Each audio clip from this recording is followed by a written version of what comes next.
My name is Margaret Ann Windsor, and I'm just going to do this tape and I can't give too much background. It uses tape up, and I have to go to another one, and I'm not even sure people are even watching these videos. I've done them for a couple of months now on Facebook, and let me say this right off. The media has known about this long before I did. I was kidnapped and brought here. I'll go ahead and say that. I'm 75 years old. I was kidnapped in 41 from Buckingham Palace. John F. Kennedy's father, was ambassador to England, appointed by his close friend, President Roosevelt. Now then, what happened, he and his two sons, and there was a documentary the other day. I'm giving this to show you the realm and how far-reaching this goes. The New World Order was in on the Rockefeller, the Rothschilds, my kidnapping, and they control your media, and they have for a long time. And for some reason, people, if they don't see it on the major networks, then they don't buy it, you know. Coast to Coast is the only one, Art Bell, George Norrie are the only one that are really have told the truth over the years about it. Now, I wrote a book in '77 about mind control, and it's not just about kidnapping, it's about mind control, programming people, and I had a letter from the U.S. Attorney, June the 23rd of '79, and you'd think with a letter from the FBI, and what it said from the U.S. Attorney Harper was national security involved. It was an ongoing investigation. Well, it's never stopped because April the 1st of '80, I was still full of antifreeze and should have died, tortured, bounced around when I went for a tox screen to try and find out what was given me so it could be counteracted if possible. Instead, they left me to die. Emergency room, man, where should I have gone? I called the FBI, managed to do that with the pain and all I could say was they baked my brain. And I needed a tox screen.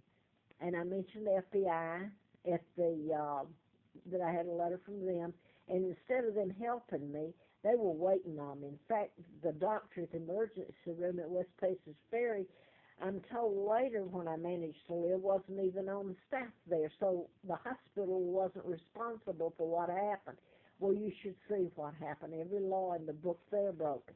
So then I was bounced around to another one and then illegally taken across the state line to Huntsville, Alabama, where all hell broke loose over there. I even worked for the district attorney, Fred Simpson, in '80, and lived at Warren House. So you get into mind control murders done in patterns. Later I found out my real name is Margaret Ann Windsor, and my father is King Edward VIII, and history would tell you he married Wallace Warfield Simpson, which all of it's a total lie. A 99-year seal was put on his takedown, and he's the legal king of England. It was illegally done. His own brother, George, who became George VI, is illegal. He joined forces with the Kennedys, the Rothschilds, Roosevelt, the Illuminati, whatever you want to call them, Freemasons, and took down my father, and then I was born in '39. They kidnapped me in '41. My own uncle gave them access to me. And so history was changed and it's never been corrected.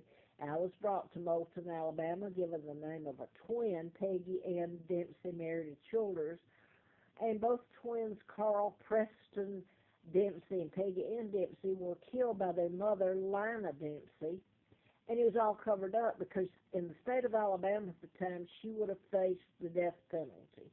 So I don't know how it was brought there. The only thing I can figure is there was a Cortland Air Base that was being built or built at the time of my kidnapping, and it was near Moulton. Now, I don't know how they brought me across the pond. So here I'm giving a lot of information. I'll just say I wrote about the mind control murders, was flown out to Larry Flint's in '83, and the man that shot him in Lawrenceville, Georgia, while I was doing the book, was programmed to shoot him and kill his attorney. So there's a whole list of mind control and programming that was done then. And back in my day, I'd worked for doctors is how I found out about it, and started writing about it. But now it's easy, and you can Google or you can go to YouTube, and there's plenty, and just put in mind control, and you get a whole list about MK Ultra of really professional tapes where I'm sitting here because of what's happened to me. I barely get by on what little I'm allowed to have. I'm a hostage, is exactly what I am. All my life I've been. I can't go home to England. First of all, Elizabeth wouldn't let me. She doesn't want me home. She's illegal. But I wouldn't be allowed to leave here, the United States. So I'm going to show what they've done to me here. I'm going to show, or try to on this tape, but I want to say this. Psychological warfare, MK Ultra, was going on in '53. It wasn't before court. So I wasn't the first one telling about it. It just wasn't made known widespread then. I told about it and nobody wanted to hear it. Of course, they're going to say it's crazy and associate it with mental illness and all this, which has nothing to do with mental illness. So it was going on as far back as Tesla when his files were stolen in early 30s. You can cure an illness with it with mind control, or if you want to call it low-grade hypnosis as opposed to total mind control. I don't know that you have free will under either one of them, but you can cure or create any illness. So I'm going to leave that at that.